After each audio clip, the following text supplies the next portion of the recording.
Hello friends, welcome to Vidyadhan YouTube channel. मैं Ravi Tripathi, mentor of mathematics. जैसे कि हमने पिछले लेक्चर में नंबर सिस्टम्स के कुछ टॉपिक्स स्टार्ट किए थे, तो आज मैं नंबर सिस्टम्स का डिविजिबिलिटी रूल्स से हम स्टार्ट कर रहे हैं। ओके, नेक्स्ट आता है हमारा, बहुत सारे रूल्स हैं जो कि हमारे नंबर सिस्टम्स के चैप्टर्स में काम आएंगे, जो भी कॉम्पिटिटिव एग्जाम्स हैं हमारे। ठीक है, तो हमारे कुछ रूल्स हैं जो कि हमने स्लाइड में बनाए हैं अपने, आप देख सकते हैं कि अगर टू का कोई नंबर आता है तो इसमें हमें देखना होगा कि अगर उस डिजिट के नंबर में लास्ट डिजिट इवन है तो वो जो है 2 से डिवाइड हो पाएगा। जैसे कि हम एग्जांपल ले सकते हैं, जैसे कि हम एग्जांपल ले रहे हैं कि सपोज कि 42 है, 42 है, ठीक है, 42 है। अब लास्ट के डिजिट इवन है तो ये हमारा डिवाइड हो जाएगा 2 से। 24 है, लास्ट का डिजिट क्या है हमारा, इवन है, ये हो जाएगा डिवाइड 2 से। अब अगर बात की जाए 23, लास्ट का डिजिट क्या है हमारा, 3 है, तो ये हमारा डिवाइड नहीं हो पाएगा। इसलिए हमारा जो डिविजिबिलिटी रूल कहता है 2 के लिए, वो हमारा लास्ट का जो डिजिट होता है अगर वो इवन नंबर है तो वो डिवाइड हो जाएगा 2 से। ठीक है, आप इसका स्क्रीनशॉट ले सकते हैं। नेक्स्ट आता है हमारा 3 के केस में। 3 के केस में क्या होता है, sum of digit is divisible by 3। मतलब कि जो भी हमारे अंक होते हैं, जो भी हमारे क्वेश्चंस में, अगर हमें पता करना है कि ये विभाज्य है कि नहीं 3 से, तो उसके लिए हमें ये देखना पड़ता है कि जो हमारे डिजिट दिए उनके सम जो है वो 3 से डिवाइड हो रहे हैं कि नहीं। एग्जाम्पल के तौर पे हम समझा पा रहे हैं इसको, आप देख सकते हैं।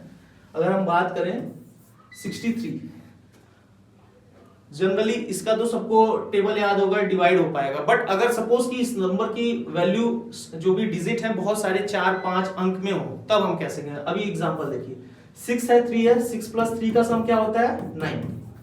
ठीक है, अब ये जो नंबर है 9 3 से डिवाइड है इजिली, इट मींस कि ये जो नंबर है 63 डिविजिबल बाय 3 हो जाएगा। ठीक है, इसको आप स्क्रीनशॉट ले सकते हैं। ओके,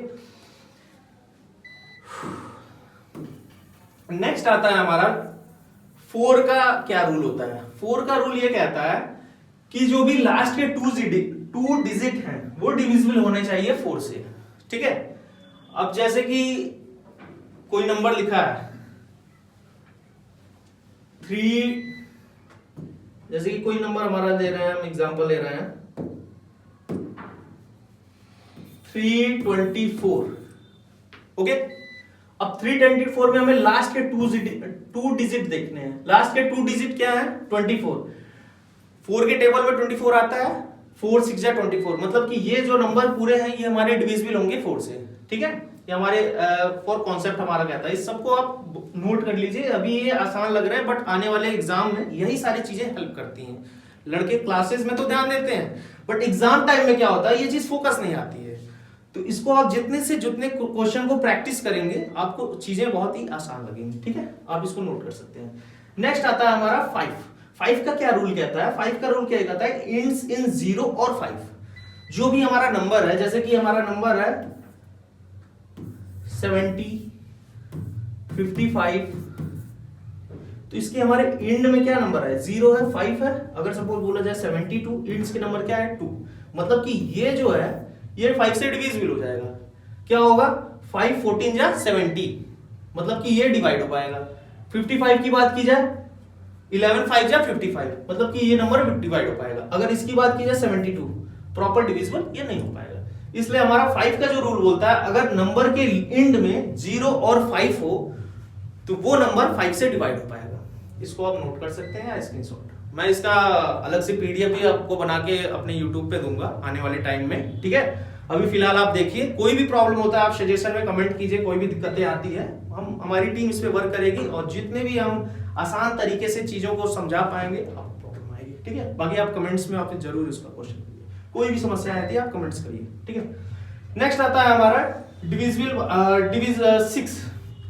अब 6 का क्या फंडा है, 6 का ये है रूल कहता है कि जो भी नंबर डिवाइड हो जाए 2 and 3 से, डिविजिबल बाय 2 and 3।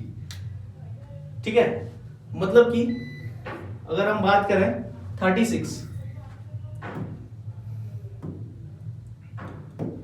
ठीक है, अगर हम बात करें 36, अब 36 नंबर 2 से भी डिवाइड हो जाएगा और 3 से भी। 2 से क्या हो जाएगा 18 2 जा 36 और 3 से क्या हो जाएगा आपका 12 3 जा 36। ओके, मतलब कि अगर कोई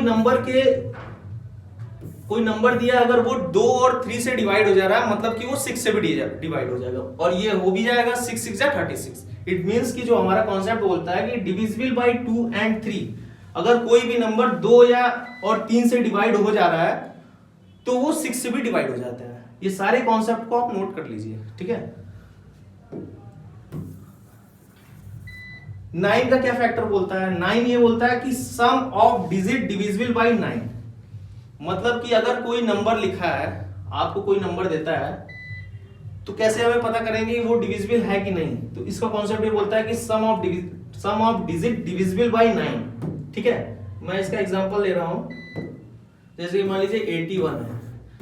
हालांकि 81 को सबको पता है कि 9 9 जे 81, बट एट फॉर जो भी हमारा कॉन्सेप्ट बना है इसके थ्रू देखें ये वैलिड है कि नहीं। तो हम चेक कर पा रहे हैं 81, 8 + 1 दैट इज 9।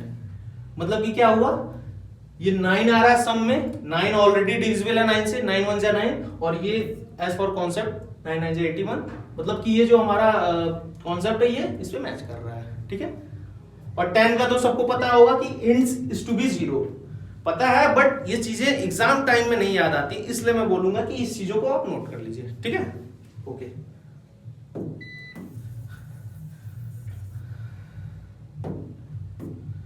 नेक्स्ट हम एक प्रॉब्लम छोटा सा बनाएंगे। इस प्रॉब्लम में आप देख पा रहे हैं कि मैंने कुछ डिजिट लिया है, जैसे कि 33 की पावर 47 + 37 की पावर 47। अब ये हमें पता करना है कि ये डिविजिबल किस नंबर से है, ठीक है। ऑप्शंस में है 76 70 62, वो तो करेंगे आगे नेक्स्ट। पहले तो हम ये जानेंगे इसको करना कैसे है। ऐसे अगर आप इसको सॉल्व करेंगे तो बहुत टाइम लगेंगे, मेरे ख्याल से आंसर भी नहीं आ पाएंगे, पेपर पूरा कंप्लीट हो जाएगा। इसलिए मैं एक शॉर्ट ट्रिक बताना चाह रहा हूं आपको। ऐसे क्वेश्चन आते हैं तो आपको क्या देखना रहता है इस समय, एक कॉन्सेप्ट है इसके पीछे। कोई भी नंबर हो, जैसे कि मैं अल्फाबेटिकली फॉर्म में इसको बता रहा हूं, जैसे कि a की पावर n है और प्लस b की पावर n है। अगर इसकी पावर अगर सम, अगर पावर इसके सेम है क्वेश्चंस में, तो इसका रूल ये बोलता है कि जो हमारे इसके जो ये होते हैं, मतलब a और b, इनके जो सम होते हैं वो उन्हीं से ये डिविजिबल हो जाते हैं। क्वेश्चन में आप क्या देख रहे हैं, a और b का वैल्यू क्या है? a की वैल्यू क्या है आपकी 33, b की वैल्यू क्या है आपकी 37। अगर इन दोनों को ऐड करें तो क्या आता है 70। मतलब कि जो 70 आपका नंबर है ये इनसे डिविजिबल हो जाएगा, ठीक है। ये बहुत ही नॉर्मल कॉन्सेप्ट है, हर टाइम याद नहीं आता है, बट ये बेसिक चीजें हैं। ये एग्जाम के कॉम्पिटिटिव को लेवल अगर देखा जाए तो बहुत ही महत्वपूर्ण है, इसको आप नोट कर लीजिए, स्क्रीनशॉट भी ले सकते हैं। फर्दर और भी लेक्चर्स हम लेंगे इस पे, और भी ऐसे मैंने डायरेक्टली एक क्वेश्चन दे दिया ताकि आप देख पाए कि ऐसे ऐसे प्रॉब्लम्स आते हैं एज फॉर नंबर सिस्टम में। इससे रिलेटेड और भी जितने प्रॉब्लम होंगे हम आने वाले लेक्चर में आपको चीजें बताएंगे, और कमेंट करके आप क्वेश्चन भी कर सकते हैं इनसे रिलेटेड जो भी हैं। और इनका मैं पीडीएफ भी शेयर करूंगा जो भी आने वाले समय में। आपका सपोर्ट बस होना चाहिए, आपका जितना सपोर्ट होगा मैं उतने अच्छे तरीके से और भी सारे स्लाइड्स शेयर करूंगा, ठीक है।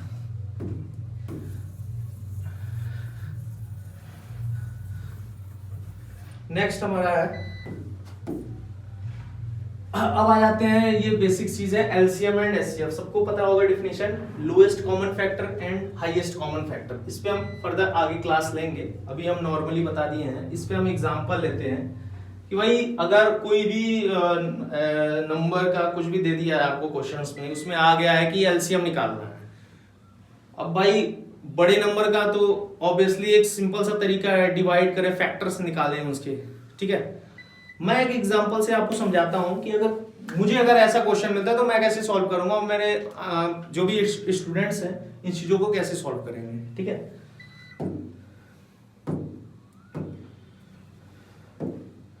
जैसे कि मैं एग्जांपल दे रहा हूं 4 8 16। अभी इसका एलसीएम निकालना है, तो एक तो तरीका ये है कि अपन 4 8 16 करते हैं, 4 1 2 4। नेक्स्ट इसका हम फैक्टर लेते हैं, दैट्स हम करने के बाद हमें समथिंग 16 इसका हमें एलसीएम मिलेगा। नेक्स्ट मेरा तरीका ये है कि अगर हमें इसका एलसीएम निकालना है, ठीक है, तो सबसे पहले हमें इसका पकड़ना पड़ेगा हाईएस्ट नंबर, लार्जेस्ट नंबर इसका क्या है। तो लार्जेस्ट नंबर हमारा इसका क्या है 16 है, ठीक है। तो 16 को हम पकड़ लेंगे। अब देखेंगे ये जो लार्जेस्ट नंबर है हमारा, वो जो और भी नंबर है उनसे डिविजिबल है कि नहीं। 4 से डिविजिबल है, डिविजिबल है। 8 से डिविजिबल है, डिविजिबल है। 16 से ऑलवेज डिविजिबल है। इट मींस कि जो हमारा जो लार्जेस्ट नंबर होगा वही उसका एलसीएम कहलाएगा, ठीक है। इसको आप देख सकते हैं, जैसे कि 4 है, 8 है, 16 है, ठीक है। 16 जो है 4 से भी डिविजिबल है, 8 से भी डिविजिबल है, 16 तो ऑलवेज 16 से डिविजिबल है, ठीक है। तो इसका जो लार्जेस्ट नंबर ही कहलाएगा इसका एलसीएम। ऐसे क्वेश्चन को सॉल्व करना है, ना कि इस मेथड से, जो कि टाइम टेकन भी है। अभी तो ये छोटे डिजिट्स के नंबर हैं, आगे और भी बड़े डिजिट आएंगे, समय और टेकन लगेंगे, ये तो मान लीजिए आप सॉल्व कर सकते हैं, बट इसके थ्रू आप बहुत जल्दी सॉल्व करेंगे और एक्यूरेसी एंड एग्जाम के पर्पज से आप बहुत ही बेस्ट कर पाएंगे, ठीक है।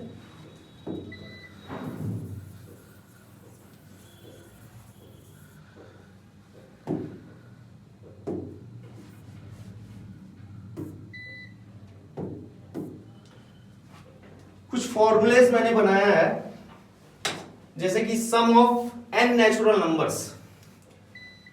ये फॉर्मूलाज है nn प्लस 1/2। ये कब यूज करते हैं इनका मैं आगे फर्दर क्लास लूंगा, और भी सारे क्वेश्चंस, क्योंकि आज पहले लेक्चर्स है तो मैं कुछ चीजें बस रिमेम्बर करा के मैं आप चीजों को रिवाइज करवा रहा हूं कि ये चीजें आपको ध्यान में रहे। आगे फर्दर इनसे रिलेटेड जो भी क्वेश्चंस प्रॉब्लम्स आएंगे मैं तरीके बताऊंगा कैसे सॉल्व करना है। लेकिन अभी अगर सपोज कि sum of n natural number, इसके फॉर्मूले से हम कैसे इजीएस्ट वे में चीजों को सॉल्व कर पाएंगे। जैसे कि मैं एग्जांपल ले रहा हूं, मान लीजिए किसी क्वेश्चंस में बोल दिया कि sum of first 5 natural number, sum of first 5 natural numbers,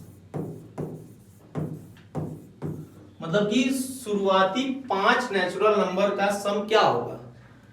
अब नॉर्मल बच्चा क्या करता है, 1 + 2 + 3 + 4 + 5, इसको ऐड करेगा। 1 + 2 that is 3, 3 + 3 that is 6, 6 + 4 that is 10, 10 + 5 that is 15।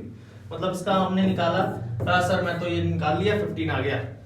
मैं कहा एग्जाम क्लियर हो गया, बच्चा कहा नहीं सर नहीं क्लियर होगा। मैं कहा क्यों नहीं सर, बहुत ज्यादा टाइम लग गया। इसके लिए हम क्या करेंगे, ये फॉर्मूला अपनाएंगे। अब ये फॉर्मूला, मैं ये नहीं कह रहा हूं कि फॉर्मूला आपको याद ही करना है, क्वेश्चंस आप सॉल्व करेंगे, दिमाग में ऑलरेडी कॉन्सेप्ट रहेगा। अगर सपोज ऐसे नंबर आते हैं तो हमें करना क्या पड़ेगा, ठीक है।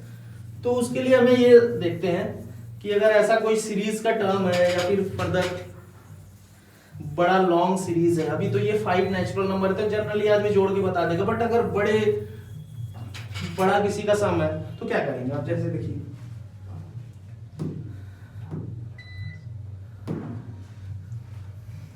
अब क्या है कि 1 + 2 + 3 + 4 + 5, ठीक है। इसमें n की वैल्यू क्या है, हमारी 5 है। n मतलब लास्ट टर्म हमारा क्या है, n = 5। पुट करेंगे हम वैल्यू फॉर्मूले में, तो 5